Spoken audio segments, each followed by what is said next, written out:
right.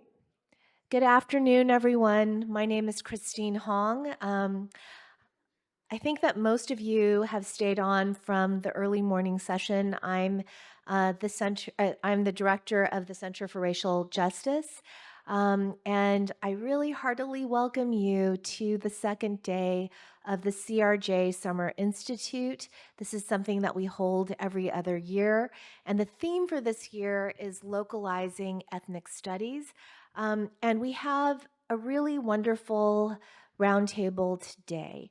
And this was paired with a fantastic presentation and workshop that was led by Alfonso Taboada earlier today. Yeah, it was so great.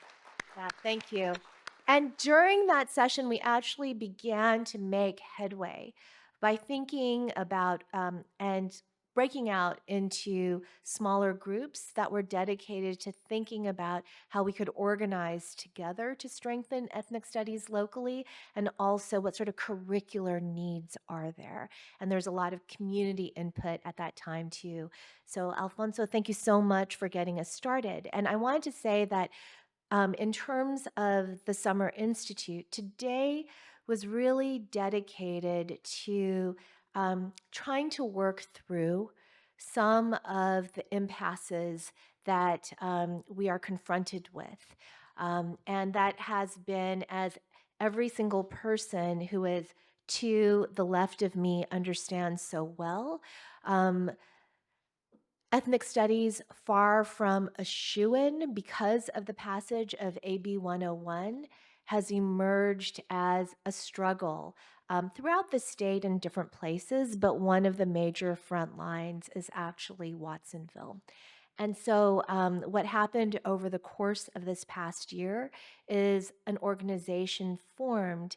It's Pajaro Valley for Ethnic Studies and Justice. And this is a coalitional group, and there are many different organizations that are a part of it.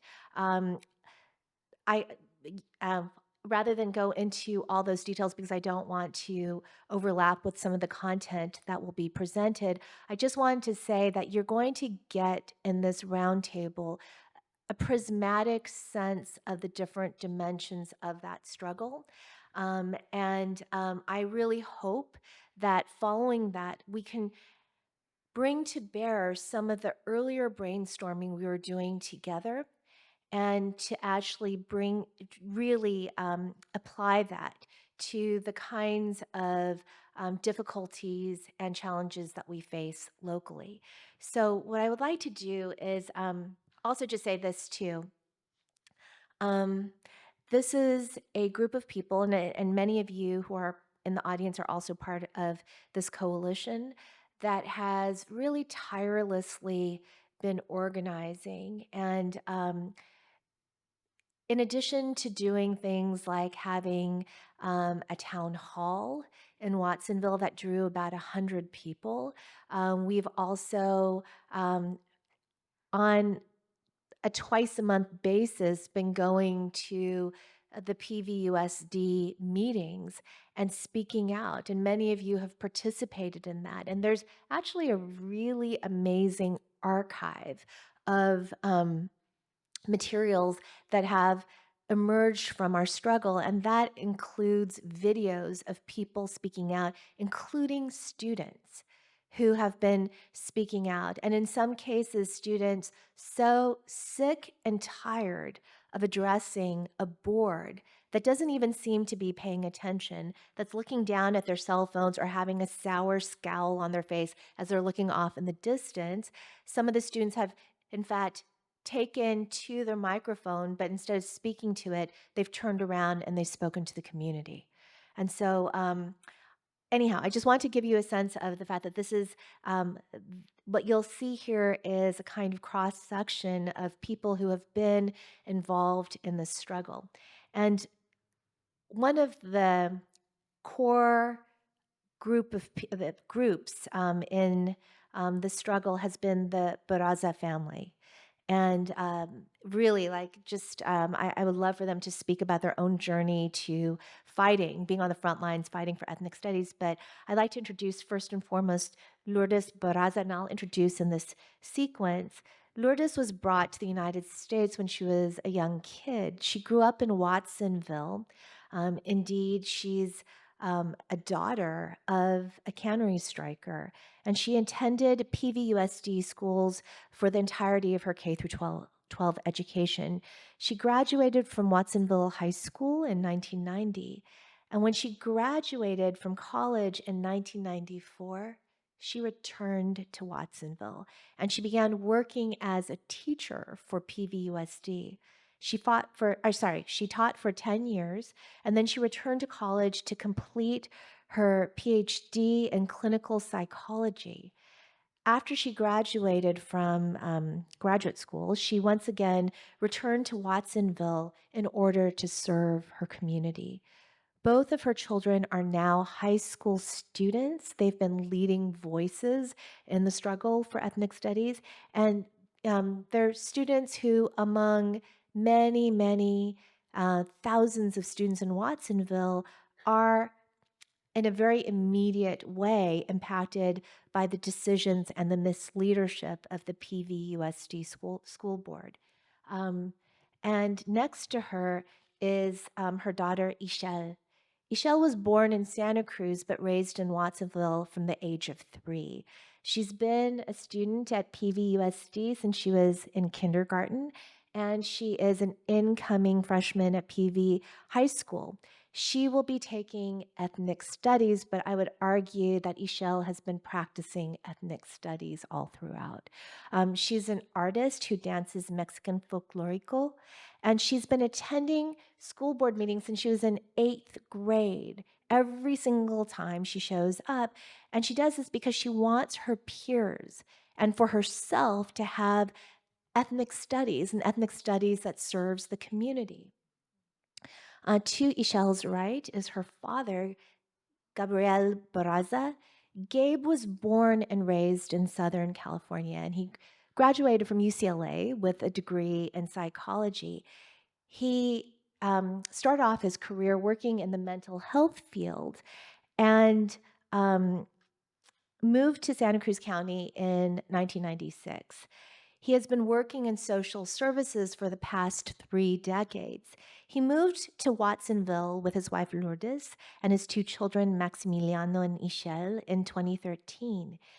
Gabe's children are now both PVUSD high school students, and he really wants them to learn the authentic history and struggles of marginalized peoples. And this is the reason why he has joined the fight to bring back the community responsive education contract. To the right of Gabe is Maximiliano, who was born in Santa Cruz but moved to Watsonville when he was 4. He's been a student at PVUSD for the entirety of his K through 12 education thus far, and he's going to be a sophomore at PV High School. He took ethnic studies as a freshman, and he will be retaking it this upcoming year. He has firsthand experience of a curriculum that has been besmirched by people who don't have the courtesy or the decency to actually see for themselves what's occurring in the classroom. He's on the PV high basketball team, and he also dances Mexican folklorico. He became involved in the fight for the CRE contract because he wants to be taught ethnic studies that centers liberation, okay? Not some watered down version of ethnic studies that we're seeing all over the place. Okay, and Holo received her bachelor's degree from the University of Chicago in chemistry and geophysical sciences, and she also received her master's degree at UC Santa Cruz in earth sciences. She's starting right now a teaching credential program in a Master's of Science Education at San Jose State with a focus on social justice and equity within STEM educational practices. She plans to become a fantastic, I can imagine, public high school teacher in the Bay Area as a queer Filipina Jew. Jo is an advocate for Palestinian liberation.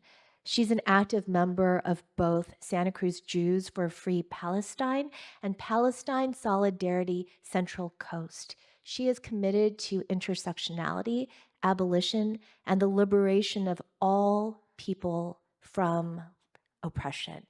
To Jo's right is Eli Davis. Eli is a CSU Monterey Bay student who's majoring in ethnic and gender studies. They are pursuing education to be of service in the mental health field, especially for low-income LGBTQ plus youth and young adults. Eli has been organizing within the LGBTQ plus community for years, specifically around creating spaces to meet the needs of folks who are not served by bars and nightlife, such as neurodivergent individuals and those who are in recovery.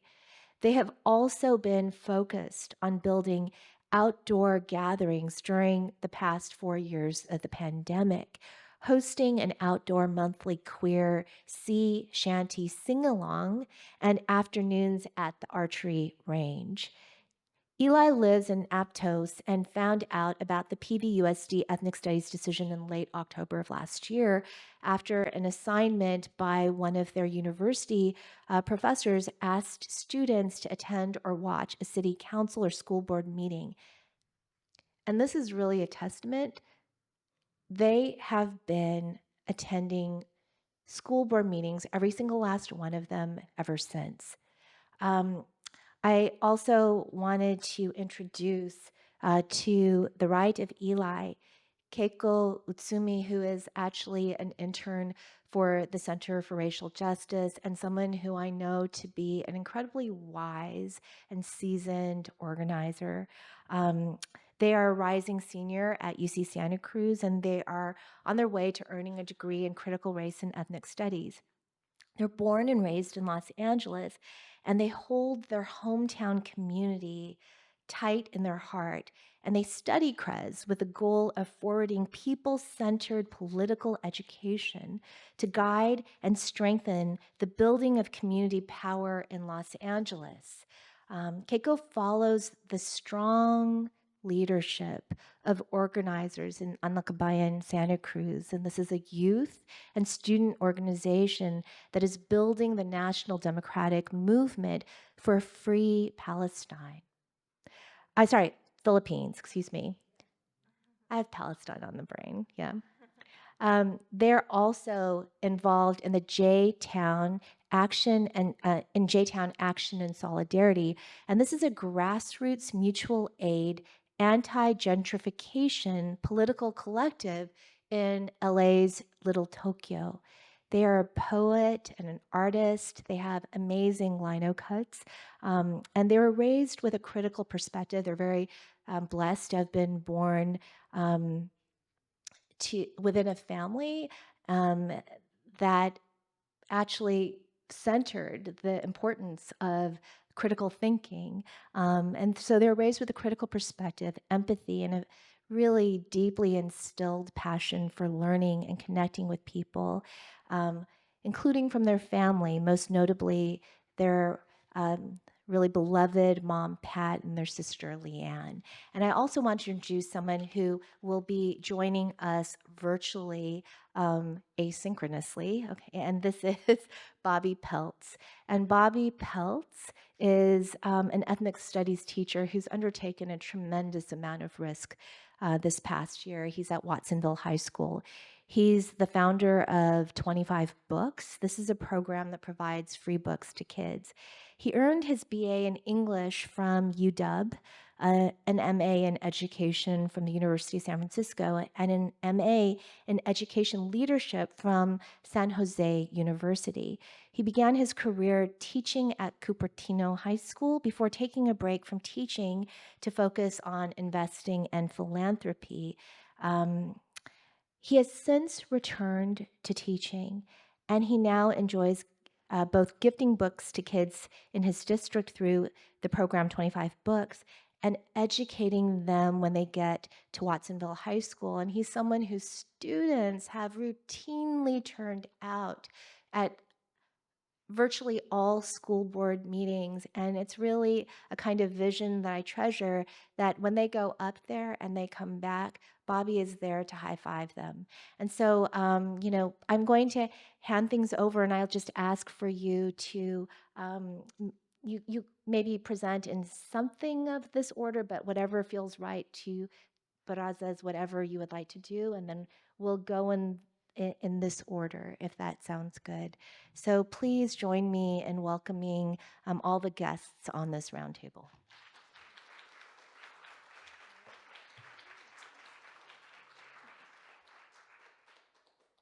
So I can start. Oh, you want me to go up there? Oh, okay. We need the mic for the video, so if you want to bring the mic to you. Okay. No, that's okay. It's hard to stretch. It's okay. I can walk over. So I got involved with ethnic studies. Well, first I was really thrilled to learn that my son was going to have the opportunity to take ethnic studies. As soon as we saw it on the list, we're like, you have to take that class.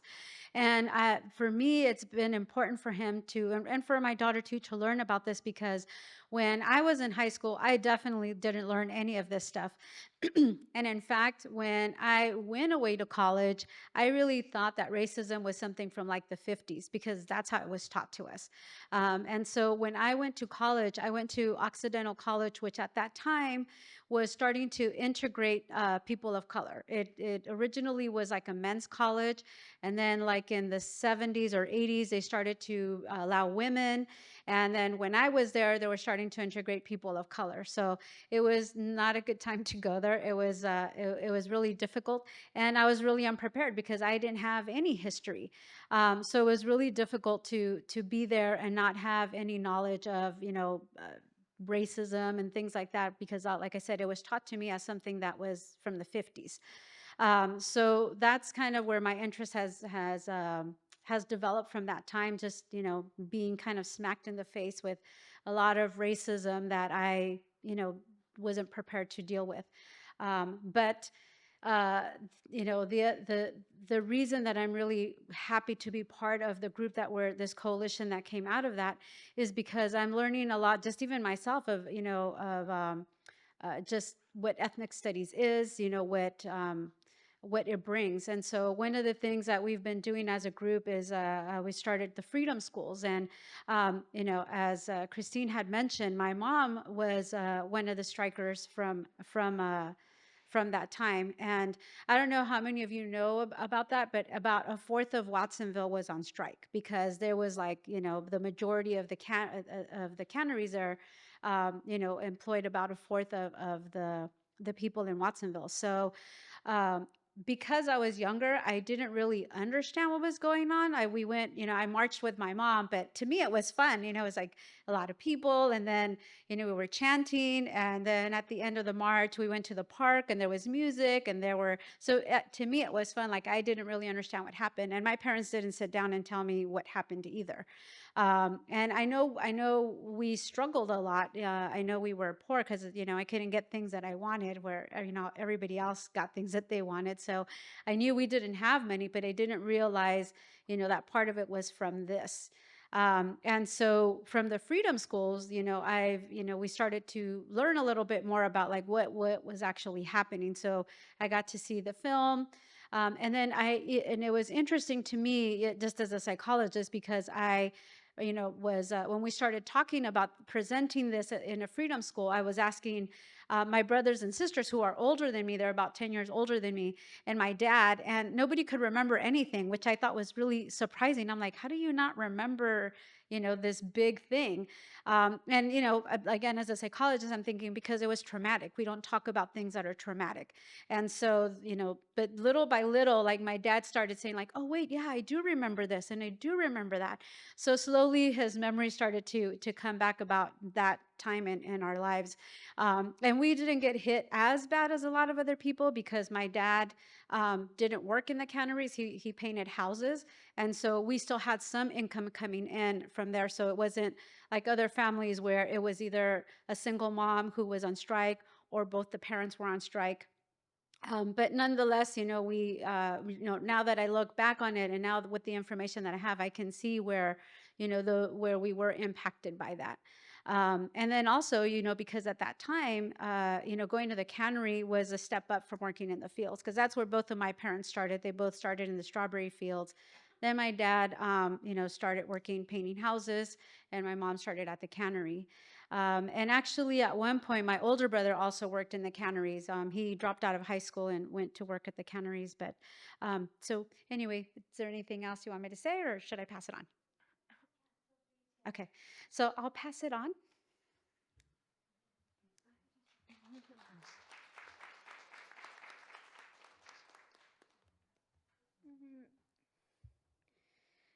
So I want to start off by saying, for basically my whole entire education, I've never learned anything about my culture or Watsonville's history. Like the only thing that was ever mentioned in school was like, Cesar Chavez is like an activist. They didn't tell us of what or anything. They were just like, oh yeah, he was like speaking.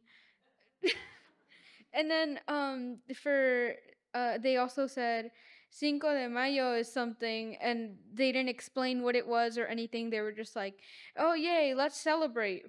So and so the freedom schools that people have been organizing, that's like the only place that I've ever been able to learn stuff about my culture and my community. And I just find it really like upsetting that the people who decide what I learn don't teach me about my community struggles, because they want me to think that America's the best country, so they can keep us thinking that if we don't succeed, it's our fault and not the systems. So yeah, that's all I really have to say. So I'll pass it on.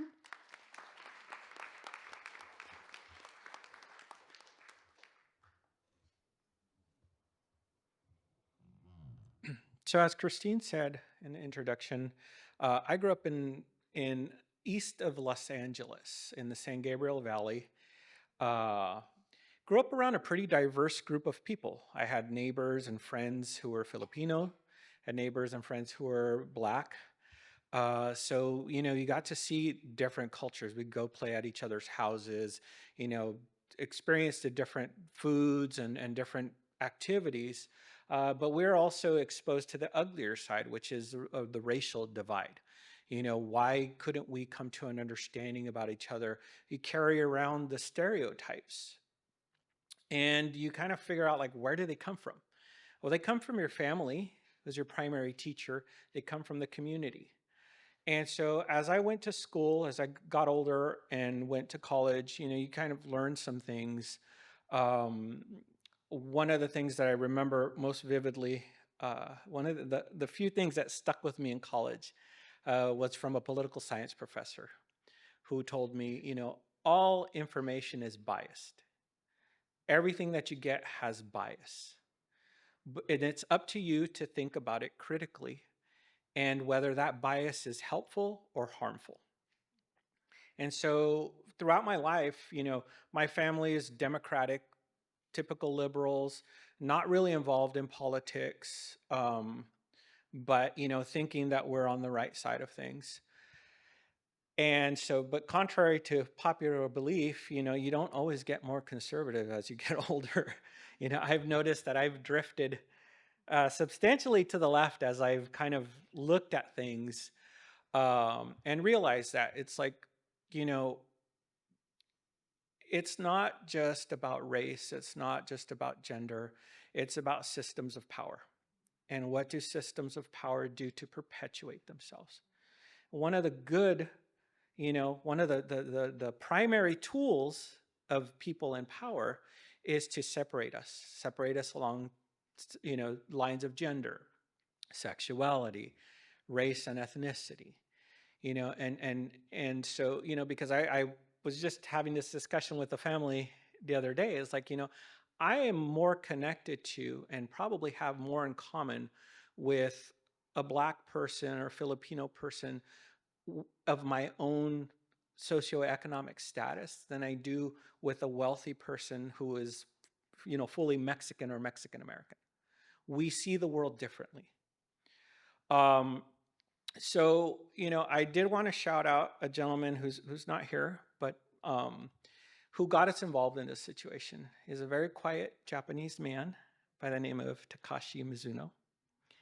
And we were attending círculos at this community agency called Milpa. It primarily work with people who are incarcerated and coming out of the system or impacted by the carceral system. So we, my kids were participating in some groups through the program, and they have these monthly círculos, which are just kind of gatherings of people in the community to talk. And Takashi came in to the meeting that day and was talking about how the board of trustees at PVUSD had not abstained from voting to renew the contract for community responsive education, which was the agency that had helped Pajaro Valley Unified School District develop their curriculum, or not the curriculum so much as the framework for how to approach the teaching of ethnic studies. And again, it was grounded not in the struggles, not in these grandiose ideas. It was grounded in what does it look like for you and your family and for your community? What are the situations and the history of your particular community and your particular group that have affected you? And how can you use that to navigate the system and deconstruct the system? That's, I mean, in a nutshell, what ethnic studies is about. Getting to the root of things, deconstructing it, and figuring out how to create better and more empowered communities. So at that talk, we were told that they had not renewed the contract. So we thought, like, why? There were these vague allegations of anti-Semitism. So Lourdes and I spent the weekend on the internet looking at stuff. And so, like I said earlier, I drifted to the left in my political thinking and my economic thinking. And so I spent a lot of the time kind of looking into, like, how do people use language? How do people, communicate, whether coded or just directly? And so when I saw, through our research, because they said Dr. Alison Tintiango Cubales is anti-Semitic. And so we were like, okay, well, that's not good. Anti-Semitism is horrible. So we looked, and as we looked, it was like, where's the anti-Semitism? Okay. And now they're pushing, these groups. Well, what is this group? What is this fair? What is this group? And I started looking, and it's like, oh my God, these are right-wing talking points. These are conservative talking points. Okay, so the picture is coming a little bit clearer. And who are these groups that are saying that Dr. Tintiango Cubales is anti-Semitic? You go, and it's like, the JDL. It's like, okay, well, they're talking about creating, conflating the Jewish people, the diaspora of Jewish people, with the state of Israel. And it's like, well, that's dumb. It's like, that's like saying, in order to be American, you have to support Donald Trump. And it's like, and there's a group of people in our country that say, if you're not a real American, if you don't support the Republican Party or whatever, it's like, no, it's all stripes, right? All shapes and sizes. So that was kind of our introduction. We went to we went to a board meeting in January, and we thought, like, oh, we can just tell them, like, what's going on, and ask them why they haven't brought it up for a vote. Why haven't they had a community discussion so that everybody kind of is talking about it.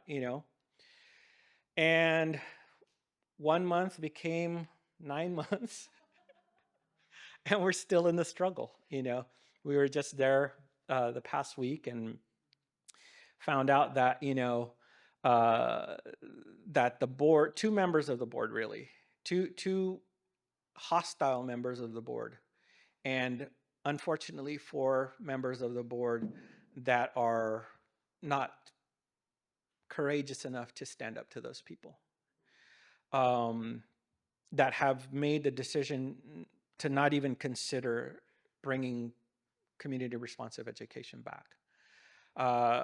So we've branched out. We met some wonderful people like Dr. Hong and, Cheryl and a lot of you guys sitting in the audience today.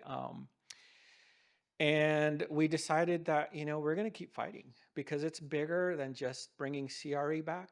It's really about empowering the community.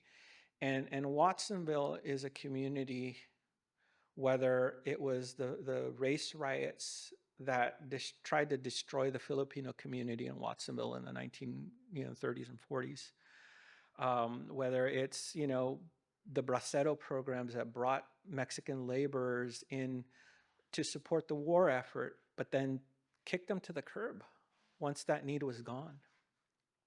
The, Proposition 187, which was horrible in California, sought to, make it illegal to speak Spanish and, have any kind of sense of being Mexican, which is the majority of the people in California.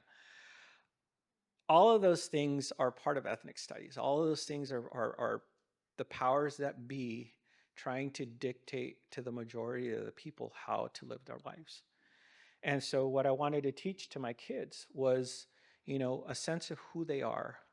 Both the struggles that they have because of their ethnicity, because of their gender, and also the privileges that they have, because I'm educated and my wife is educated, we're not, we struggle financially, but not as much as a lot of people, and to use those talents and use those skills and use their voice to stand up for people who at this moment are not able to stand up for themselves.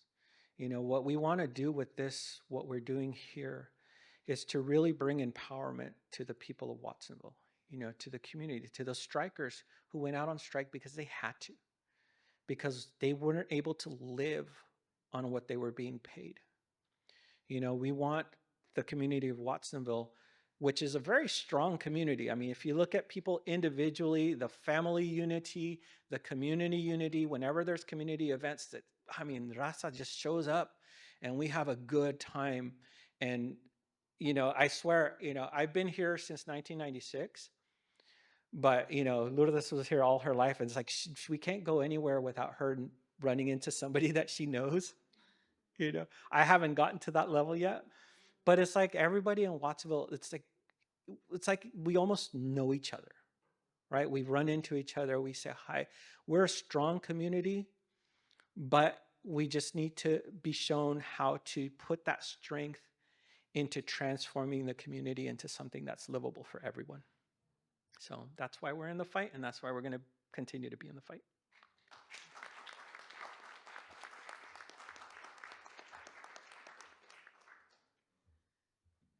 All right. So, yeah, I am. That is my dad.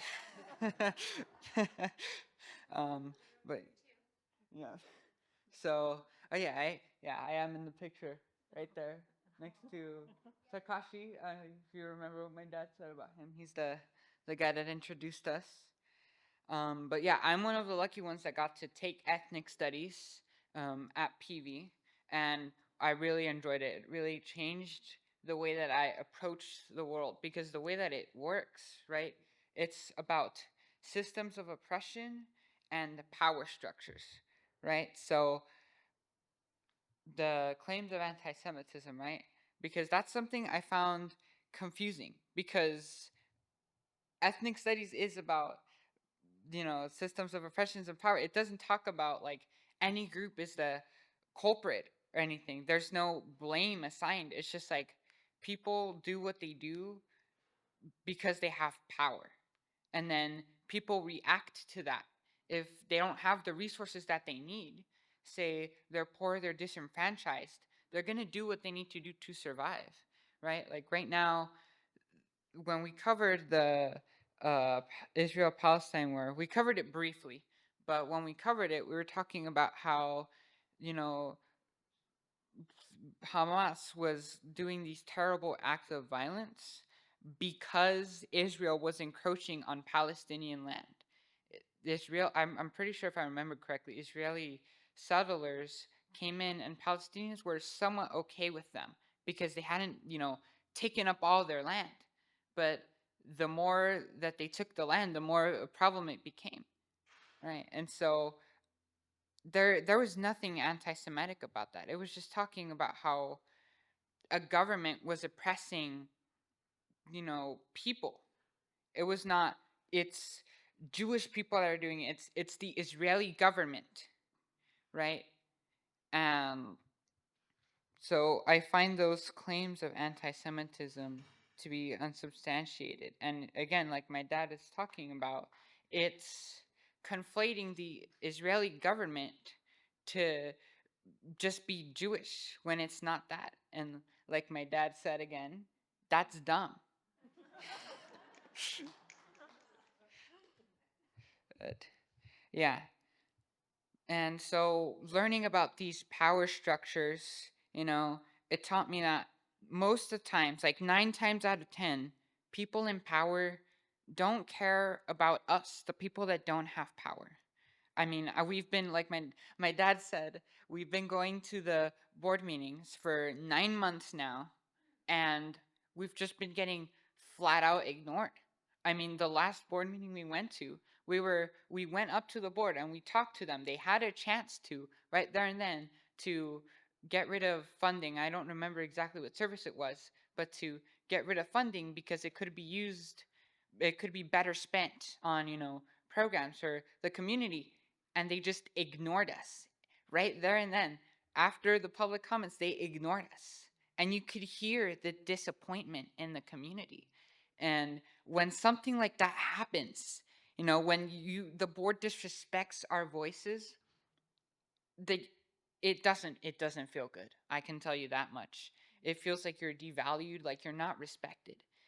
And so we have to look out for each other. We have to stand together because we can't rely on people in power to take the right decisions because they don't.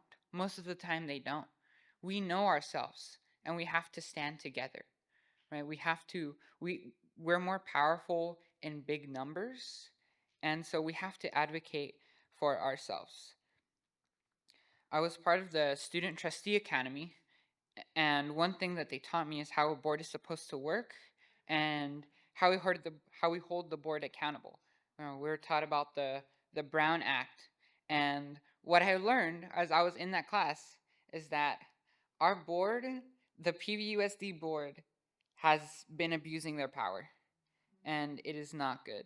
So what we've been trying to do is we've been trying to put people like Gabriel Medina, right? We've been trying to replace the people who are choosing to ignore us because we live in a democracy, right? We elect people. We put people in power there because we want them to represent us. And when they don't, we have the power to take them out. So that's one thing that's kept me going is we can't lose hope because the same way that we put them there is the same way that we can get them out of there.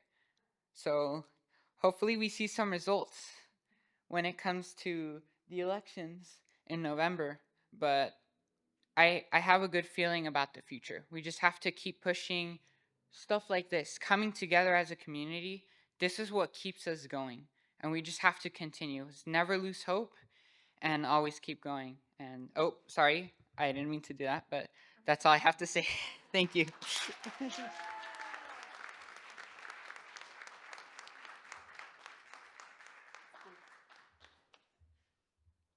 Hello, I'm Joe. I'm going to be reading off of here because I don't have a printer, so bear with me, please. But I'm here to speak on behalf of a group that I'm part of called the Santa Cruz Jews for a Free Palestine, and I'm here to address the false anti-Semitism claims that were weaponized against the ethnic studies curriculum in the PVUSD. sorry, where was I? So, to deny students access to learning about their own histories due to false anti-Semitism claims is to uphold white supremacy. I am currently studying to become a teacher, hopefully in the Bay Area, maybe even in this school district. And I believe that students greatly benefit from learning about colonial and white supremacist systems, both in the context of science, which I will be teaching, and otherwise. By teaching ethnic studies, we empower students to join the struggle for liberation for all. So as far as refuting anti-Semitism claims go, I'd like to first speak about my personal experience as an anti-Zionist Jew of color. I grew up in New York City in a very traditional Reform Jewish household, with the exception of the fact that my mother is from the Philippines and she converted to Judaism when she married my father. The intersection of my multiple identities has given me a really deep appreciation for the Jewish diaspora and the many beautiful facets of Jewish culture that exist far beyond the reaches of Israel. There are as many different types of Jews as there are Jews on the planet, with different ethnicities, backgrounds, and traditions. Though Zionist Jewish institutions would have you believe that Israel is the anchor that holds us all together, I believe Israel's actions, in fact, stand in opposition to true Jewish values. I'll give a few examples. First, halacha, or Jewish law, teaches us this principle called pikuach nefesh. This roughly translates to saving a soul or saving a life. Pikuach nefesh actually overrides almost any other law in Judaism because the sanctity of human life is of the utmost importance always. To lose even one life is considered a tragedy, yet Israel has killed tens of thousands of Palestinians since October and many more in the 75 years of its occupation of Palestine. This is both hypocritical and goes against all true Jewish values. Tikkun olam is another integral Jewish tenet that translates roughly into repair of the world. I grew up personally in a synagogue that stressed Tikkun olam every service and every time I was there as a daily commitment to social justice and making the world a better place. It was viewed as mandatory, and it was woven into the fabric of everything that we did in the synagogue. However, the current genocide being perpetuated by the settler colonial state of Israel is antithetical to the core idea of Tikkun olam. Judaism existed long before the modern state of Israel and will exist long after. I'm here to affirm that anti-Zionism is not anti-Semitism, and to teach the truth and the history of the occupation is not anti-Semitism. In fact, I wish I had learned more about the history of Palestine in my educational career. Why did I learn about the Holocaust many, many times over, but never even heard the word Nakba until I sought out that education myself? The Nakba, which translates to the catastrophe, refers to the ethnic cleansing and violent displacement of the Palestinian people from their homeland. Many people believe the Nakba to be a singular event that occurred in 1948, where 750,000 people were violently expelled from their homes and killed. Yet the Nakba is actually still ongoing, as hundreds of thousands more Palestinians have been forced from their homes, killed, or imprisoned in the last 75 years. Now we are witnessing the most recent catastrophe, as it is basically live streamed to us on social media straight from Gaza. And even so, censorship of education is rampant in this country and across the world, and students are denied access to critical information. It is shocking to me that I never learned this in my Jewish education or any of my educational settings. It is imperative to understand that all forms of oppression are connected through the forces of white supremacy and capitalism. The weaponization of the Jewish faith to commit violence against another group is unconscionable, and no one is free until we are all free. I would like to read a segment from the letter that our group, Santa Cruz Jews for a Free Palestine, wrote to the PVUSD school board, expressing our support for renewing the contract with community responsive education. As Jews, we want to challenge the accusations of anti-Semitism that led to the suspension of the initial contract. In addition to refuting the claims of anti-Semitism, we strongly affirm the importance of ethnic studies.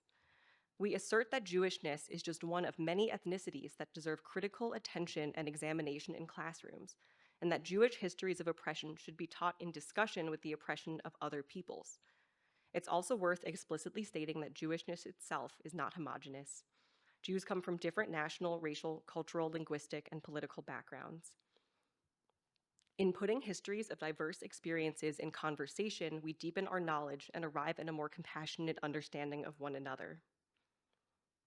In fact, Jewish values of education demand this of us, which rabbis Dev Noily and Hazan Shulamit Weiss-Fairman articulated in the following quote.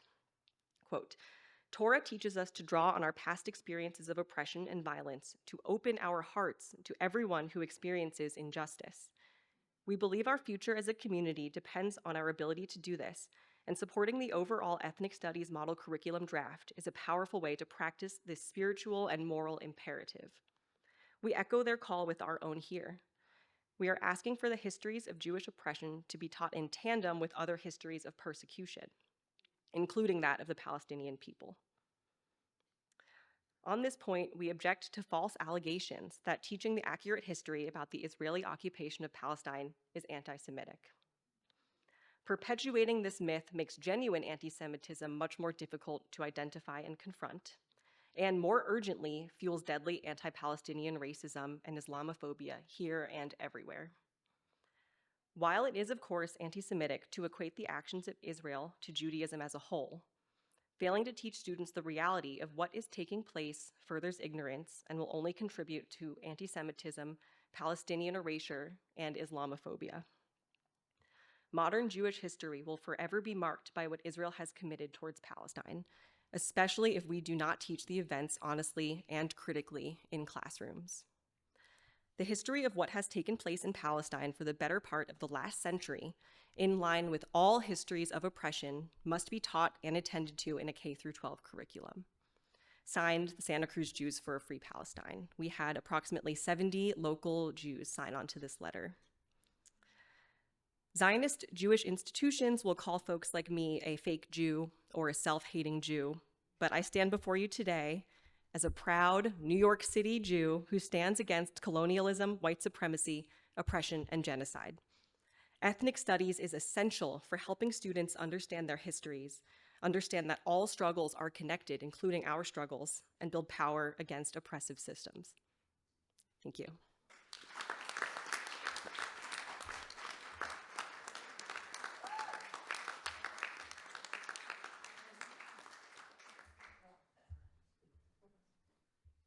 Thank you to y'all. Y'all are incredible. And I wanted to say that I'm by no means an expert on this topic.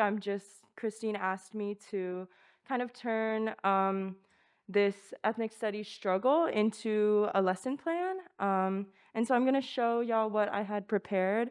I don't have in-classroom experience. I've only done like community teach-ins. So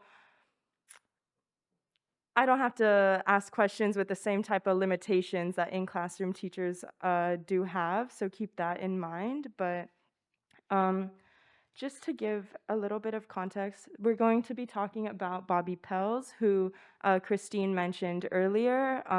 Yesterday, during the Three Musketeers panel, they talked about the significance of having their teacher, Mr. Morgan, who really gave them a critical perspective to be able to understand the politics of the world around them. And so that's why we really wanted to highlight Bobby Pelz, who's doing that same work as an ethnic studies teacher at Watsonville High. Bobby he's going into his 7th year of teaching at Watsonville High, 6 of which he has integrated ethnic studies into his English curriculum. The Ethnic Studies program, taught through history, art, and English, was developed by former Assistant Superintendent Lisa Aguirre.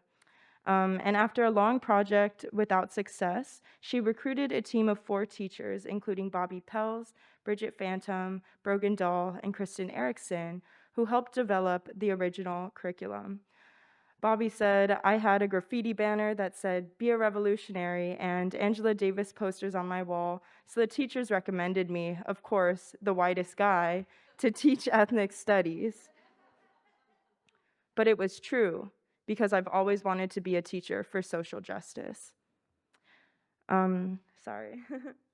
So the board members were initially supportive of ethnic studies, and they actually developed a committee in order to form a training for these ethnic studies teachers because none of them had real degrees or formal trainings in ethnic studies. All of them were white. So they carefully selected through the different options of contractors, and they chose community responsive education led by ethnic studies expert Dr. Alison Tintiango Kubales. So this was all part of their process that they chose CRE and Dr. Allison. And 3 years into their program, which was when they were supposed to actually complete the training of the teachers and also of the school board and administration, they decided to cut this program. And so CRE and all the work that they had done was basically rendered useless and not implementable. And so all of the ethnic studies training that teachers like Bobby took part in developing, but also were taking for themselves, they can't keep going using the CRE model, which is very harmful and undermines all of the work that they had been doing for the past several years. Yes. So, yeah. So Bobby took part in the development of the CRE Ethnic Studies program since it began developing at PV.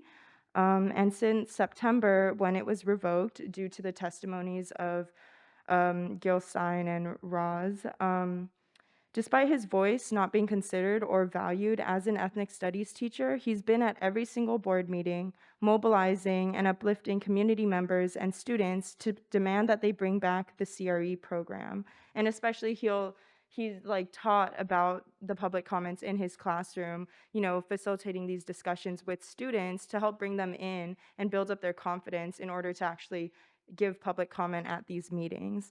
And just how he views CRE, he said, CRE is just an organization that works with the community. They don't have a prescribed agenda. They work together based on the needs and desires of the community. The whole point is to come in and help the community respond to its own history and to build a curriculum around that. So we're gonna watch a public comment that he gave, in February of this year. Good evening, Bobby Pelz, Watsonville High. I'm here once again to speak on the CRE contract. Recently, I asked my students how it made them feel that you have not renewed the contract, and tonight I'd like to use my time to amplify their words.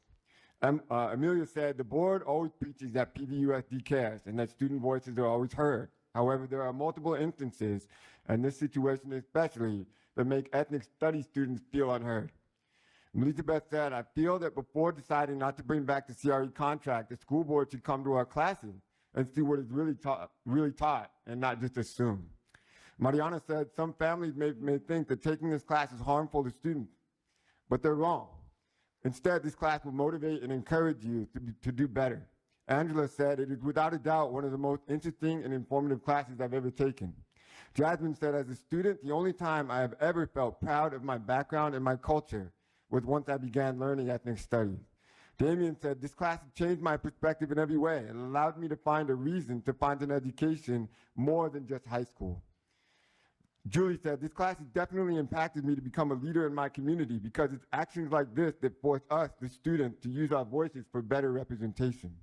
Renee asked, if the entire program can be cut off when a small group of people do not like it, then why can't it be renewed when the students themselves, the people who teach it, and the creators of the program are asking for it to be brought back? Beatrice says, it is us who want this, and I thought it was us you're supposed to listen to. Alejandro said, this just goes to show how people at the top of the education system do not pay attention to the teachers' and students' feelings. And Miguel summed it up best when he said they need to be taught about ethnic studies more than we do. I could not have said it any better. Bring the contract back. Thank you.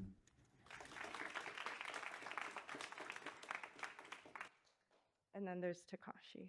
So yeah, that is one public comment that Bobby gave that I think is especially teachable. And I wanted to pose this question to the group.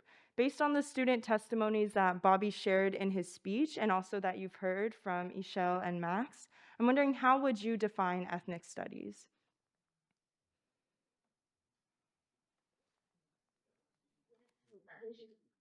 was looking at it as a toolbox to go further into analyzing structures that make up the place that we live in the A toolbox.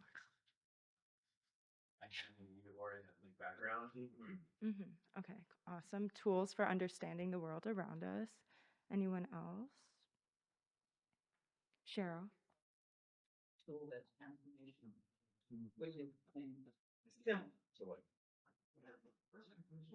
Yes, yes. I saw a hand over there. Yes, Omar. Says based on students' testimony, some define ethnic studies, and I think Maximiliano and his sister Mm-hmm. are a great example of what ethnic studies is all Mm. about. Yeah. That's incredible. Yeah. One definition of ethnic studies among the amazing ones that we've heard today that really has always struck me is that ethnic studies is the interrogation of systems of power from the perspective of the communities most affected, right? From our own Christine. And I think in this public comment, Bobby really exemplified and embodied ethnic studies by yielding his own public comment time to the voices of his students who were the most impacted. And so kind of going further into how this could kind of be taught, I wanted to pose a few discussion questions. Actually, before that, I wanted to go over the ethnic studies kind of model that CRE positioned for Watsonville and PV. So this is what they call the fields framework. Freedom, identity, empathy, literacy, dreams, and solidarity. And so I'm just gonna go, actually, can we popcorn reading this perhaps? Anybody wanna start with freedom? Thank you, Christine.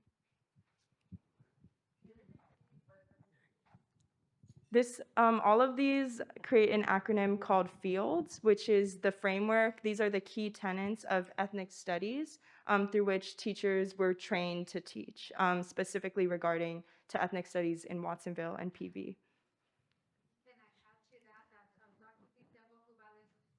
used this to honor the community of Watsonville because a lot of our people do work in the field, so that's why that was created. Her husband Yes. was raised in Watsonville by agricultural workers. So Yes. she has that connection to Watsonville. Okay, I can repeat what was just said. Alison Cantiango Cubales, again, as Bobby stated and Keiko quoted from Bobby, Allison worked with people locally to develop a curriculum that was responsive to the local area. And not only was her husband the child of migrant farm workers who grew up locally, but also she, in speaking to people and teachers and administrators in the community, understood that, okay, the agricultural fields have historically been a site of immense exploitation. And so how do you take something that is a site of economic, racial, social exploitation and transform it into a field of study that centers community empowerment? And that was the idea behind community responsive education. And so this is what she arrived at, and Omar is going to read F. Freedom, Catering Pajaro Valley, ESP, Voices of Indigenous People and Communities of Color and their fight for freedom. Students and teachers to study and value stories, cultures, social movements, voices of Indigenous/POC. Thank you. Is there an I? An I. Okay. Identity, living freely to be and transform one's identity while respecting the freedom of all relations, creating a safe space for students to learn about their identities and express themselves. Thank you, Willow. And E. E is for empathy. Students will feel connections to all relations, especially those more vulnerable than themselves, and exercise personal and social responsibility towards ending racism and intersectional forms of oppression. Thank you, Nat. Is there an L? Oh, yeah, thank you. Literacy, grow multiple literacies that support their openness to read texts from authors of color, developing a critical lens to examine the world that impacts the experiences of people of color and themselves, connecting the materials to living in Pajaro Valley. Thank you so much. How about a D? Anyone have? Oh, thank you. Dreams. Students will dream, hope, and take action to build a world where they're alongside their families, teachers, and communities. Humanity and well-being and joy is the center of learning. And an S. Anyone want to do the S? Oh, sorry. Thank you. Okay. Thank you, Christine. Solidarity. Students become leaders and community members who use their power and solidarity with ethnic studies groups to create positive change and imagine new humanizing systems to support the actualization of all people in Pajaro Valley and beyond. Thank you to everyone for reading that. And yeah, again, as Lourdes said, these tenets of ethnic studies form the acronym FIELDS in order to give honor to the farm working families of Pajaro Valley. And I think as we kind of look through these, you can really understand what ethnic studies starts to look like when put into action or into practice in a very intentional way, right? Honoring the indigenous people of Pajaro Valley and of Watsonville, creating a social responsibility toward ending racism and all intersectional forms of oppression, and actually creating systems to support the actualization of all people in Pajaro Valley and beyond. So with these key tenets, you also understand why ethnic studies is under attack, because they don't want us to have these things. They don't want us to ever rise up from these exploitative working class conditions, to end racism, to end oppression. And so behind all of these things, this is a problematic, ethnic studies is a problematic curriculum and a problematic field to be in, because it's opposite to all of the systems of oppression that shape our educational system. So these are some questions that I posed as kind of lessons. Understanding these definitions of ethnic studies, why did the school board revoke the CRE contract? Thinking about the experiences that these students shared, as educators and organizers, what approaches can we take to put into practice an ethnic studies model of centering and transforming our communities to build leadership and agency? And of course, how is anti-Semitism used as a narrative weapon for political control in this current political landscape? And to also give honor to the TWLFers who are here today, understanding that these words in a proper ethnic studies curriculum would also not say ethnic studies. It would say something more along the lines of third world studies, or even something that is more adapted to the contemporary conditions to encapsulate the true value of ethnic studies of the Third World Liberation Front. We were gonna watch another public comment video, but I don't think we have time. Okay, awesome. Well, I just have to find it. And if people want to think about those questions. Here we go. Heads in takeoff mode.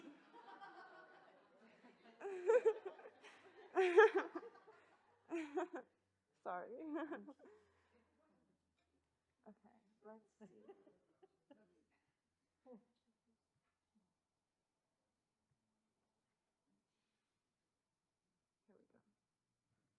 Oh, awesome. Wait. I also want to remind Trustee Olivia who is further disregarding our concerns, that my brother and his friends will be old enough to vote by the time of the re-election. Please add this back to the agenda and actually represent your constituents. Thank you.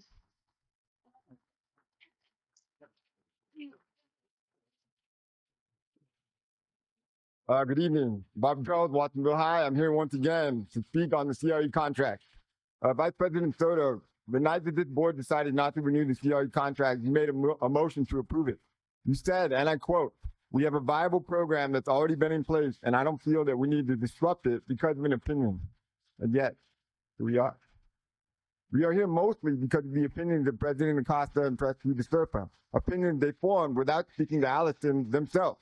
Opinions they formed without talking to the teachers that actually worked with Allison. Opinions they formed without sitting in and on CRE PD sessions. Opinions they formed without observing an ethnic studies class in session. And opinions they formed without asking the students we serve what their experiences have been. That tells me that these opinions are just that, opinions. And they should not disrupt the progress of a viable program. And yet, here we are. In the meantime, folks have written and spoken up in support of Allison and CRE as a viable program. Myself and the ethnic studies teachers of your own district have supported CRE as a viable program. Experts and professors from UCSC have supported CRE as a viable program. Over 1,700 people and 65 organizations have supported CRE as a viable program. Students who have taken ethnic studies and their parents have supported CRE as a viable program. When you have this many professionals and experts saying the same thing, it's not an opinion, it's a fact. CRE is a viable program. And yet, here we are. Vice President Soto, it's been 6 months since you said those words. This has gone on long enough. Right this wrong. Bring the CRE contract back. Thank you.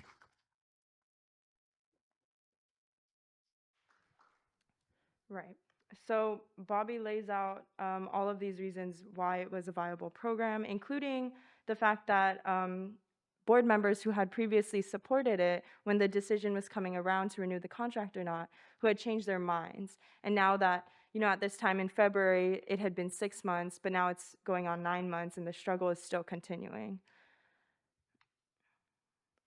And so here are some questions in this video that you could potentially kind of use. So based on Bobby's testimonies and giving context, what systems of power are exercised by the school board? What gives them the authority to make these decisions against the majority? What are the sites and grounds on which the struggles for ethnic studies are fought within and against power imbalances? For months on end, the community of Pajaro Valley has spoken up against the board's revoking of the CRE contract, mobilizing to continuously confront their representatives. So how do we see the school board meetings as an arena of uneven power? And we can even think back to Eli's brilliantly mapped together of these analysis and dissections of these school board members and their financial ties that are influencing these decisions and allowing them to make the decisions for the majority, even though it's wrong. What specific strategies, words, framing, repetitions does Bobby use to expose the hypocrisies of the school board? And what context does he add that may be often overlooked or left out about the contract ending? And then finally, what do these demonstrations of undemocratic power reveal about the broader political context of ethnic studies or about, American democracy that we're operating within this country? Whose voices are the board members following and acting according to, and why? Which Eli already told us. And yeah, we wanted to highlight this photo, especially because you can see that these students have already answered these questions. They've already identified who these figures of power are and called it out, and yet it's still not valued in terms of being able to make any decision making, any actual inclusion into formulating their curriculum as ethnic studies is supposed to be formulated by students. And Bobby actually shared that they had a meeting with a new committee who's supposed to decide, where the future of ethnic studies in PVUSD goes from here on out. No board members were there, no students were invited, no community members were invited. And so that shows that this shows in all these little committees as well, how these power dynamics through exclusion play out. And then some activities would be cool. Write your own public comment statement for the students. What would you say to advocate for ethnic studies? And then also, what does ethnic studies mean to you? What does community power mean to you? In an open expression, you could do a collage, you could do power mapping, poetry, music. These open expression kinds of activities or assignments are really helpful for students who might not have all the traditional skills, or who just want to visualize things in an imaginative way so that we can actually understand what community power means. Something that I thought of during the earlier session was also like kind of what you were talking about with círculos, like having these oral history exchanges within the classroom where students are allowed to bring their own stories in and be valued as sources of knowledge. And then finally, I wanted to just end with some quotes from Bobby. He said, if you've set up an environment where teachers are afraid to teach something, then you've made it political, right? Education is inherently political. What you can and can't say in the classroom is political. I have no fear. I'm going for it.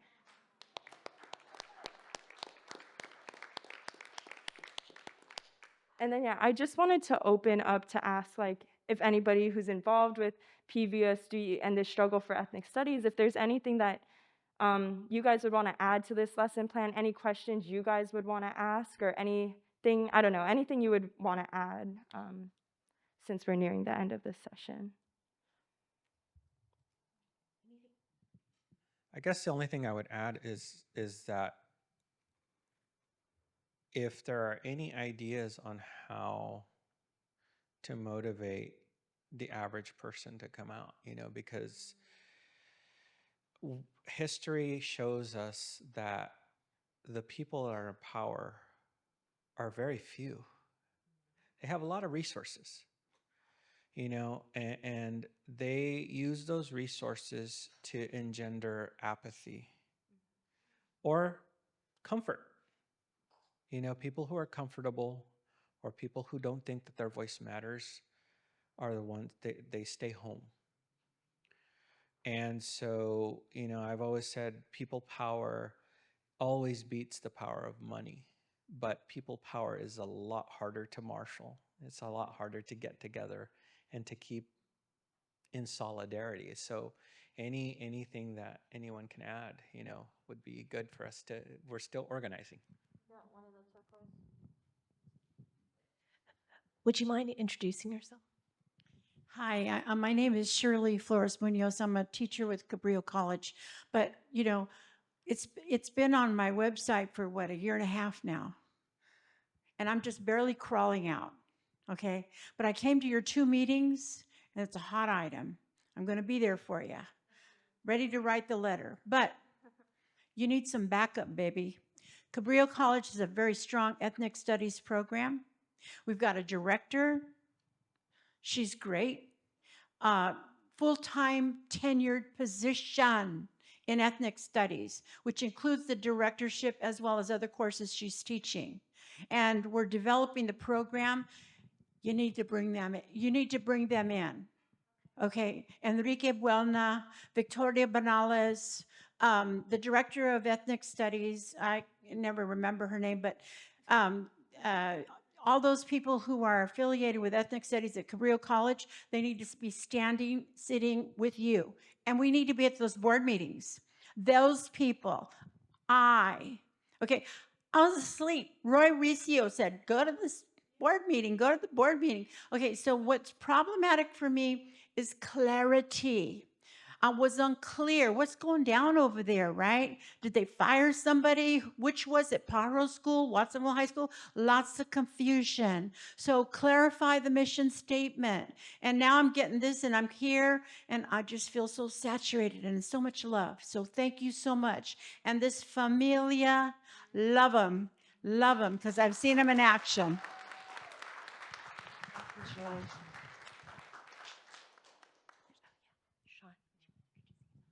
I'm Sean. I used to teach in Santa Cruz City Schools and have been working with this group for a few years now. And one thing that generally strikes me with organizing is, and how you get the average person is, under these, like, the capitalism that we live under, people don't have time to organize, right? We are working all the time. we're trying to meet the basic needs of our family members, our family unit. And so how do you provide space and time or ease some of those pressures so that people have the space and time to come out and organize? And so when I worked in Monterey County, a lot of what we did was, are you feeding people? Do you have childcare? Do you have spaces that are easily accessible to people who are maybe not using cars to get around or things like that? And you just like, not your job, right? This is like a broader coalitional thing of like, but how do we give people the time to organize under the structures that we live in? Thank you. Yeah, we always feed people. We believe in feeding people. Yes. Would you mind introducing yourself? Okay. Yeah, my name is Ruby Vasquez. I'm born and raised in Watsonville. I'm also a veteran educator at PVUSD. And currently what I do is, teach on special assignment, and it's family engagement. So I agree with what was just said. And then also, like, how is this message being put out in Spanish? This is also surely my first time coming to gather more information. And so I appreciate everybody's input, that the stories that you've all shared and the information has been really helpful for me. But I think, there are maybe, putting heads together to think of some of the organizations that are out there. And I'm thinking of just like even like artistic organizations that have been in our community,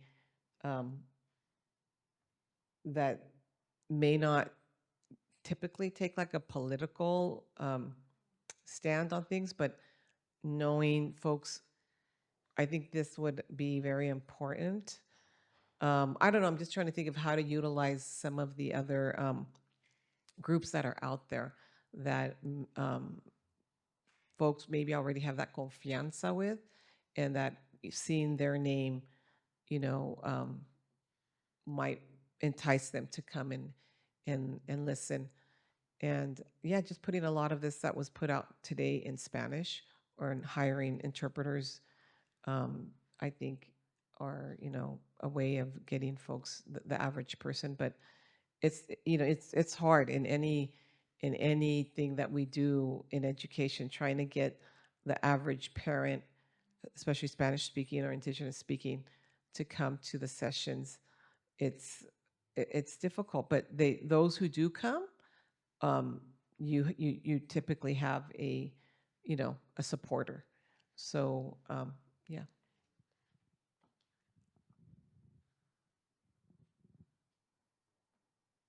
Yes. And we can open this up more generally to a conversation as well. Questions that you have? Hi, I'm Jenny Dowd. I teach ethnic studies through art and at PV High School. And I just finished my first year there. So I find it ironic that they have now asked me to teach more ethnic studies, because it's a graduation requirement now. I don't know if you knew that, but it's a new graduation requirement. So organizing. And so much has been touched to me today, because I'm a Jewish New Yorker, and I grew up in a Marxist family, so it was anti-Zionism, and I was taught through the Workers of the World Unite, so dare to struggle, dare to fight. And also here in Watsonville, I've been teaching in PV for 35 years, so I wonder how to bring UCSC people in here, to the academic UCSC and student support, the Gabriel academics, students and support, and have the meeting in Watsonville. Have the meeting in Watsonville, have it in Spanish. I used to want to turn Pajaro Middle School into a community school when I taught at Ohlone for 24 years. Make it where the parents can just walk to the meeting, not have to drive to the meeting, have it easy to get there. And also, I'm only here right now because I'm on vacation. So when I'm teaching, I don't get out of my classroom sometimes till 6, 7, 8 o'clock at night. And then maybe go to a board meeting. Oh, yeah. So how to make it easy to participate. I have hope right now. I have hope right now because of the flip in the presidential election. I have hope because of the people coming to be the new admin at PV High. I have hope in all of you, that you showed up, all of you today. And I have hope in our students. They love learning about who they are. They love it that it's reflected in the walls in my room, all over the room. You know, there's Native Americans, there's Cesar Chavez, there's Dolores, there's Alvin Ailey, Judith Jameson, there's figures of color all over the room. And si se puede. Thank you, Jenny. I'm sorry, I have to say one more thing because we are on the cusp here. Never underestimate the force that we're going against in this moment of time. We are in a strange moment right now. 2047, right up there. And we will be the numerical majority of the United States of America. You don't think that they don't know we're coming? They do know. And education is frontline defense, frontline offensive. Education is where it's at. So Cabrillo College, we just lost one. We tried to change our name. 3 years of study, 3 years of proposals, 3 years of testimony and professors and whatnot. $1 million was offered to Cabrillo College not to change its name after $500,000. But you know what got them in the end? They said, we're going to take your board seat. You change the name, you vote for that, we're going to run against you and change your board seat. I said to myself, vote for the name change. They're going to take your board seat anyway, you know? And what are you there for if you're not to vote for the name change? What are you waiting for? So I just want to say, don't put yourselves down. You're doing everything that can be done. But the forces that are against us right now are great. And this is a historical moment. And you are riding that historical train. Love it. Okay? Okay. Thank you. Omar Barrios Nidos, activist, machista, brown beret. I'm like, again, I think the students are the answer, empowering them, teaching them how to go about this. But from my experience, what needs to happen to bring the people in is networking, like you said, with the universities, you know, building a parent club. A parent club. We used to have a migrant club, a migrant parents club that would sit, that was part of the school that would make sure that our voices were being heard, you know, and when there was injustices, they would step in. Also, bringing in lawyers to hold the board accountable for some of their actions, to start putting those lawsuits in there to let them know that we mean business, you know. But you know, in organizing and sometimes you have to have the protests. Sometimes you have to let your voice heard, you know, because we've been to the school board. I haven't been to as many school board meetings as you have, but from what I've seen, they're not listening. And when they're not listening, that's when people start getting loud and they have to organize. You know, hey, you guys need to start listening to the community that you guys work for. You know, and making noise, from my experience, gets things done. And when there's leaders in the community, those leaders have to accept the fact that when you make noise, you're going to be on the chopping block. And when I was doing it, I was willing to put my neck out there, you know, for my people. So we need to find leaders and encourage them to step out. It's like what Omar and Shirley are just saying. It's like, yeah, you may be catapulted into a position of power, but do you choose to align yourself with the power, unjust power of a few over the vast majority, or do you stand with the people? And it's a very real question. And I wanted to just say, I mean, first of all, this was an utterly amazing roundtable. I'm always heartened.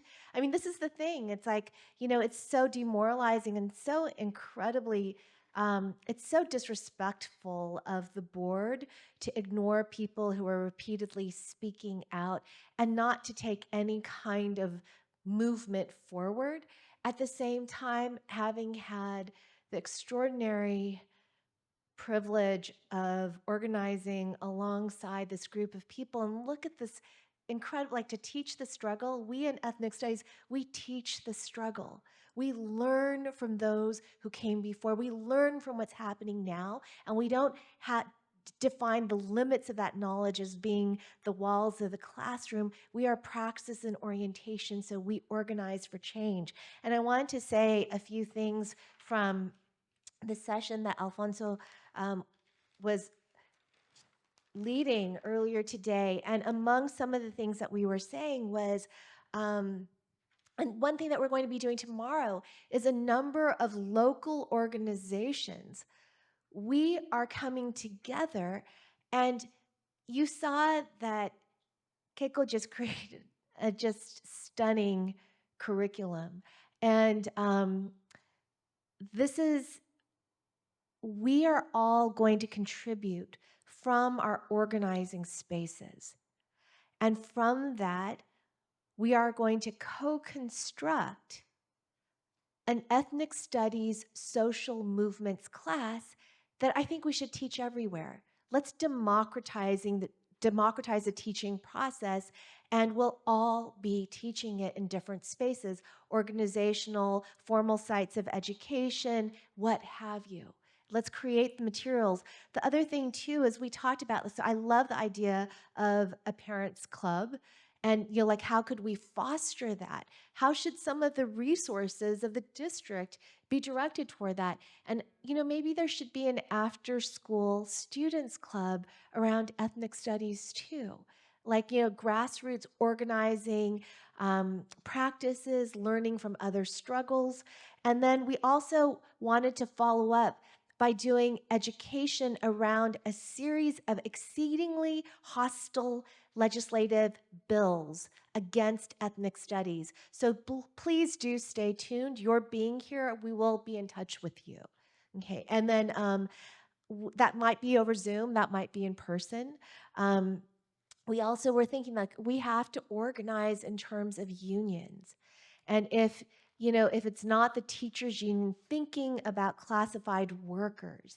And so what kind of headway can we make? But we've got to get organized. And instead of always like banging our head against the wall at these, school board meetings, we have started our own freedom school in the tradition of freedom and liberation schools. When there is an area like Watsonville, which is a carceral geography that tilts toward the prison system as a supposed solution to structural problems, how should education always be in the service of freedom freedom for the greatest possible collective? And so we've started our own freedom school. We invite you to come and organize with us. And we've taken in your feedback, and where we misstep, we as a community should actually self-critique and self-correct, right?